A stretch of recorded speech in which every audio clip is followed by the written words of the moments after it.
All right, well, right now I'd like to welcome back to the show the undisputed king of country and western troubadours. It's an honor to have him back on. He's got a lot of new things coming up. We're going to talk about it a little bit. Ladies and gentlemen, Unknown Hinson. Hello, Marker. Good to be with you. Hey, Ron, how you, hoss? I'm good. How are you doing? Fine, thank you. Well, the first question I want to ask you is about your new album. It was scheduled to come out on Halloween, but it got pushed back. Can you give us an idea of when it will be released? First quarter of 2012. Yeah. First couple of months of 2012. I've been on the road so much, I figured it was best just to go ahead and push it back a little bit so we could focus on touring more, getting back out. And we got a DVD, which will be coming out probably about the same time, of the old Unknown Hinson TV shows episodes, about 20 episodes.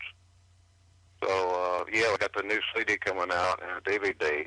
And, of course, we're out touring now, so having a ball. Well, have you been playing any songs from the new album on this tour? Not just yet. I don't want to let the cat out of the bag, you know what I mean? Yes, sir, I know. Well, the DVD you were talking about, will that be every episode of that show, or will it be just certain bits and pieces? As many episodes as I have, I think it's at least 20, so, it'll be a pretty long program. But each episode's like a half hour long, and there's like 20 episodes. Plus, there's some extras, bonus features we'll put in there, too. And I've been working on a new season of Squidbillies. Season 5 just ran on Cartoon Network's Adult Swim, and we're working on season 6 right now. A lot of stuff going on, all at one time. So. Well, is there a date for the new season of Squidbillies yet? Not just yet. Now, we had to build up several episodes before they put it on air, Well, you're on the road right now with a brand new band this year. How are you liking the new lineup? I love it. We're having a great time. A good bunch of boys, fine players. And I have added a pedal steel guitar player, which I did not have before. So I'm able to do a lot of songs from my albums that I wasn't able to do before, just 3 pieces. So I'm really enjoying that. Well, what happened with Roger and James? Well, they all live so far away. It's hard got a whole lot more difficult for us to hook up because they live, like one of them lives in Atlanta and one of them lives in up there now, Ohio, somewhere around Cincinnati. So we got kind of hard for us to hook up. So I got fellas here that are located closer to me. That way we just get in the van and go, I understand that. One thing I wanted to ask you was I saw the demo videos you did for your Reverend Unknown Hinson signature guitar. Yeah.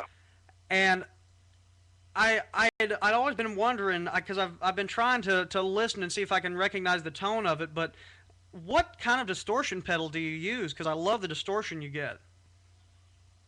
I play for a Fender Supersonic 100 guitar amplifier. It's 100-watt head, switching with a clean channel and an overdrive channel, and I use a 212 speaker cabinet with it, so it's playing all Fender amplifiers now. So there's no other pedals, it's just plug in and go? Yeah, I got a couple of effects pedals I use. I got an assortment. I kind of bounce back and forth between pedals. I don't like to use too many effects. But mainly just to keep it clean, I might use tremolo sometimes, maybe a little echo or reverb. I try not to lean too much on effects. I like for the guitar to sound fairly clean. Well, I've always loved the sound of your guitar, and I especially love whenever you since you have a steel guitar player now, I don't know if you're doing it as much anymore, but I remember, like, especially on the live CD, you can hear that there was some sort of, I guess it was maybe an effects pedal, but how did you get that steel guitar sound from your electric guitar?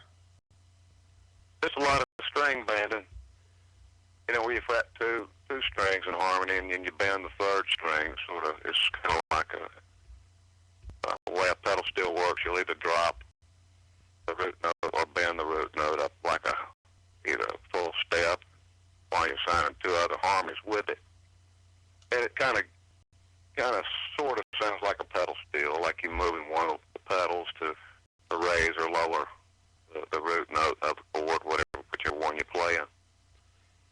It's just a style that I've been doing for years, and I still do that, along with the single note stuff. Well, I'm actually going to go see you this Friday night in Little Rock at Juanita's. What can All right. what can we expect to see at that show? Well, you'll be able to see me, of course. I'll be up there singing and playing my guts out for the folks. And I'll have my band with me, and we'll be playing a lot of songs people probably never have heard me play before. And I hope they enjoy that. And who knows? Who knows what'll happen? Might be probably a lot of jealous husbands and boyfriends. A lot of women swooning and crying, but the music is what matters. I hope everybody has a good time. So they can basically expect to hear just the best of Unknown Hinson and nothing more. That's it. It'll be all my mess. I don't play no cover music no more. Well, that sounds good to me. You've got a huge library of music. Well, I got 6 CDs out, so I don't need to play that mess no more. Well, people say, well, play some Jimi Hendrix. I mean, Jimi Hendrix, he never played none of my songs. So why should I play his, right? Exactly.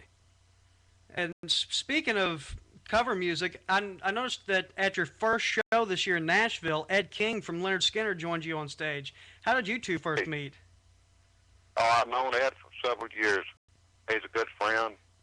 And I met him, first met him back in about 1998, I think.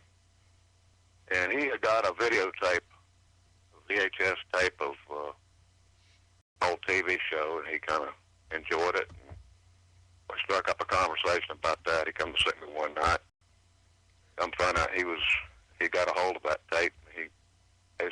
We've been friends ever since. That's been, 98, 13 years ago. Well, is there any chance that maybe at any other shows on this tour that we could see some guest appearances? That's very possible. It just depends on who's in town when I am, It sure does.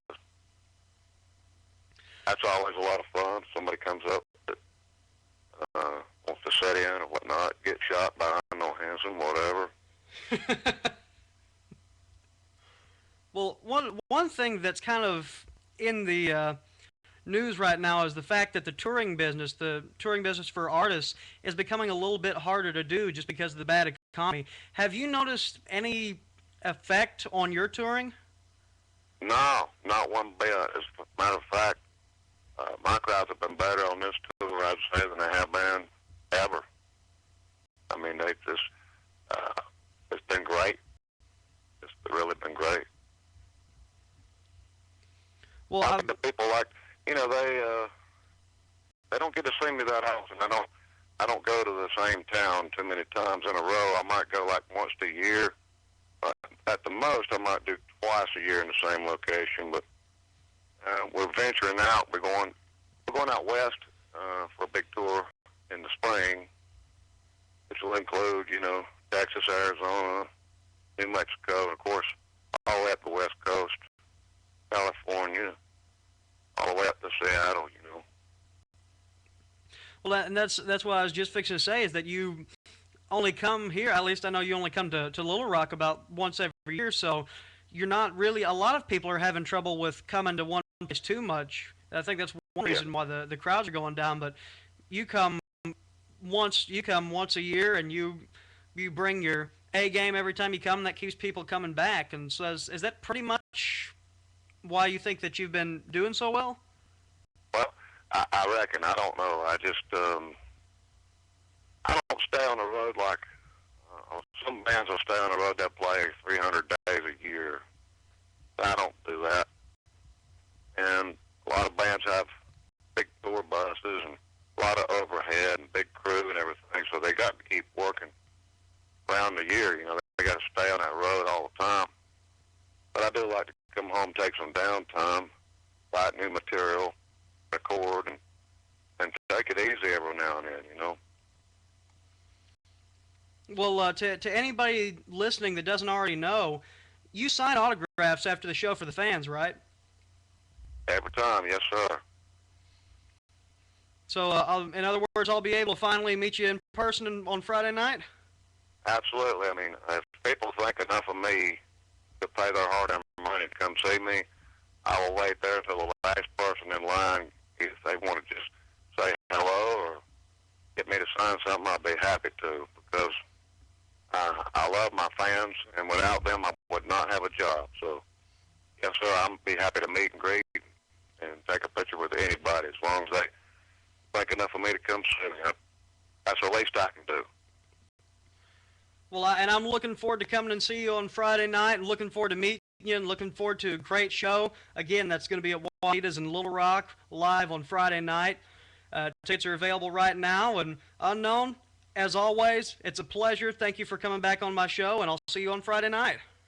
Thank you, Ryan. I appreciate you, Little Rock. Y'all come see me. We're going to have a bold time, baby. Sounds good. You have a happy belated Thanksgiving and a Merry Christmas. Same to you, sir. And I'll see you Friday night. See you then. All righty. Thank you. Bye-bye.